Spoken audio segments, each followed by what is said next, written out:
नमस्कार, स्वागत है आप सभी का। मैं हूं हिमांशु और आप देख रहे हैं हलचल इंडिया। बेबाक खबर तेज असर। आइए नजर डालते हैं आज की खबरों पर। केंद्र सरकार के द्वारा देश में लागू किए गए नागरिकता संशोधन कानून को लेकर गतिरोध की आशंका से निपटने के लिए जिले में पुलिस व प्रशासन पूरी तरह से हाई अलर्ट पर है। वहीं जिलाधिकारी अरविंद मलप्पा बंगारी व एसएसपी अभिषेक सिंह के साथ अन्य अफसर भी जनता के बीच पहुंचे। कालापान में डीएम व एसएसपी द्वारा मुस्लिमों के साथ की गई बैठक में सीएए की अधिसूचना को पढ़कर सुनाया गया। अफसरों ने स्पष्ट किया कि इसमें मुस्लिमों के खिलाफ कोई भी प्रावधान नहीं किया गया है। ऐसे में उन्होंने सभी से कानून व शांति व्यवस्था में सहयोग की अपील की। वहीं जनपद में पेट्रोल पंपों पर बोतल में तेल देने पर पूरी तरह से पाबंदी लगा दी है। इसके लिए पूर्ति अधिकारी ने सख्त आदेश जारी किए हैं। एसएसपी ने अपने टैबलेट के माध्यम से सीएए की अधिसूचना को खोलकर लोगों के बीच उसमें किए गए प्रावधान को पढ़कर सुनाया। बताया गया कि देश के मुस्लिमों के खिलाफ इसमें कोई भी प्रावधान नहीं किया गया है। ऐसे में उन्होंने सभी से अपने अपने स्तर से जनता के बीच जाकर इसका प्रचार करने और कानून व्यवस्था में सहयोग करने की अपील की है। बैठक में एसपी देहात Aditya Bansal, SP crime Prashant Kumar Prasad, city magistrate विकास कश्यप और अन्य अधिकारियों के अलावा इमाम संगठन के प्रदेश अध्यक्ष मुफ्ती जुल्फिकार, सेकुलर फ्रंट के गोहर सिद्दीकी, भाग्य नेता शाहिद आलम, सभासद हकीम इरशाद, नौशाद खान, अब्दुल सत्तार, शहजाद चिगू, पूर्व सभासद नौशाद कुरैशी, हशीबुद्दीन, इजराइल पहलवान, असद जमा एडवोकेट के अलावा सैकड़ों की संख्या में लोग मौजूद रहे। इस माह होने वाले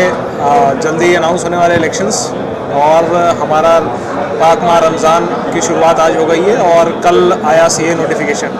इन सब चीज़ों को देखकर, इसकी सेंसिटिविटी को देखते हुए हमें जो दो कंपनियां, एक कंपनी आईटीबीपी और एक कंपनी सीआरपी मिली हुई है और पुलिस के साथ हम एरिया डोमिनेशन एक्सरसाइजेस कर रहे हैं, जिसमें कल भी हमने नाकाबंदी करके चेकिंग की थी। आज जनता से सीधा संवाद कायम करने के लिए जिलाधिकारी महोदय और मेरे द्वारा यहाँ थाना खालापार की नवनिर्मित भवन में यहाँ मीटिंग की गई है, जिसमें खासकर सीए को लेकर जो किसी प्रकार की भ्रांति है उसको दूर करने के लिए लोगों को बुलाया गया था। उनको ये बात स्पष्ट रूप से बता दी गई है कि सीए का जो कानून है वो नागरिकता देने के लिए है, किसी की नागरिकता छीनने के लिए नहीं है। और कोई भी किसी प्रकार का भ्रम यदि समाज में फैलाता है तो उसके विरुद्ध कार्रवाई की जाएगी। इसमें सोशल मीडिया का एक प्रमुख रोल था। पिछली बार जब कुछ प्रॉब्लम्स हुई थी, इसलिए सोशल मीडिया मॉनिटरिंग के लिए हमारा अलग से सेल का गठन हो गया है। साइबर थाना हमारा इनॉग्रेट हो चुका है, उसमें भी हम इसकी मॉनिटरिंग कर रहे हैं। और हमने हर थानों पर ऐसे ही बैठकें कर करके डिजिटल वॉलंटियर्स के ग्रुप बना रखे हैं कि यदि किसी भी ग्रुप में इस प्रकार की कोई भ्रांति फैलाता है या लोगों को उकसाता है या उपद्रव करने की चेष्टा करता है तो उसके विरुद्ध कठोर कार्रवाई की जाएगी। सर, सबसे पहले थाना सिविल लाइन क्षेत्र के सरवट से एक हुआ था सर, ये घटना हुई थी, से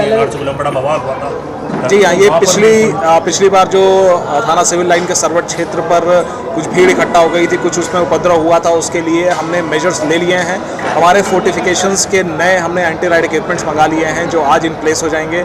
हमने कल वहाँ पर एरिया को डोमिनेट किया है, आज फिर वहाँ बैठक हो रही है और कंटिन्यूसली हम लोगों से वार्ता करके उनका विश्वास हासिल कर रहे हैं। और आने वाले हमारे त्यौहार जो हैं, आने वाले चुनाव और इसके संबंध में जो अन्य हमारी गतिविधियां चल रही, किसी प्रकार की सिक्योरिटी लैप्स नहीं की गई।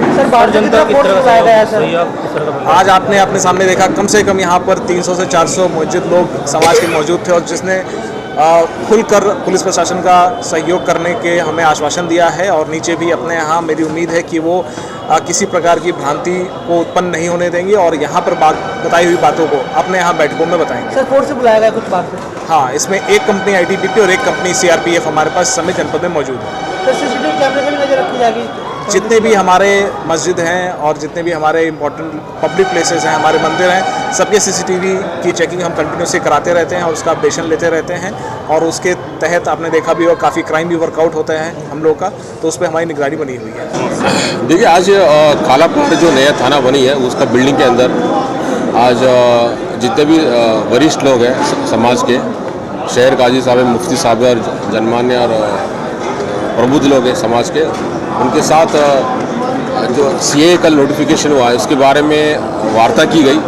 एक कम्युनिकेशन की गई कि किसी को अगर कोई एक्ट के बारे में, रूल्स के बारे में कोई डाउट हो, कि नागरिकता बारे में किसी को डाउट हो, तो कोई जिज्ञासा हो, डाउट्स हो, कोई कन्फ्यूजन है, तो आज एक उनसे पूछा गया कि वार्ता करके निदान किया जाए। इन सबको एक्ट के बारे में सबको बता भी दी गई है कि ये जो एक्ट किसी की सिटीजनशिप छीनने के एक्ट नहीं है।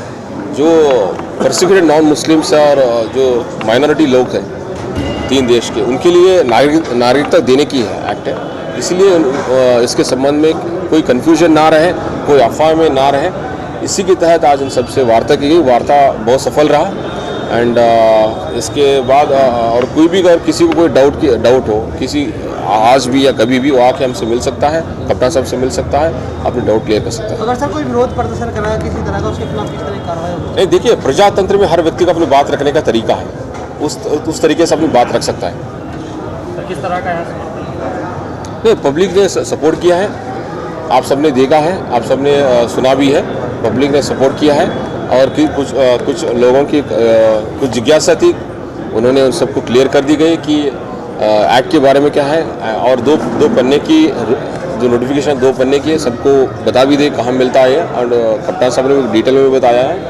तो कोई हिसाब से मेरे हिसाब से कोई कन्फ्यूजन नहीं किसी में और अफवाह में हम भी विजिलेंट हैं और उनको भी बता दें कोई सोशल मीडिया पे कोई पोस्ट होता है आपत्तिजनक है तत्काल सूचित करें जिला प्रशासन को, पुलिस को, ताकि कोई कन्फ्यूजन की स्थिति ना रहो और तनाव की स्थिति ना सर रहो। मुजफ्फरनगर में हजारों की संख्या में सोशल ग्रुप पे बने हुए हैं व्हाट्सएप पर, मेन जो प्रॉब्लम क्रिएट होती है वहाँ से होती है, तो क्या किस तरह की उस पर निगाहें किस तरह के व्हाट्सएप? तो देखिए इसमें हम लगभग बहुत सारे ग्रुप्स में प्रशासन भी है एंड इसके अतिरिक्त साइबर सेल भी है, कप्तान साहब इसमें डिटेल में बताएंगे।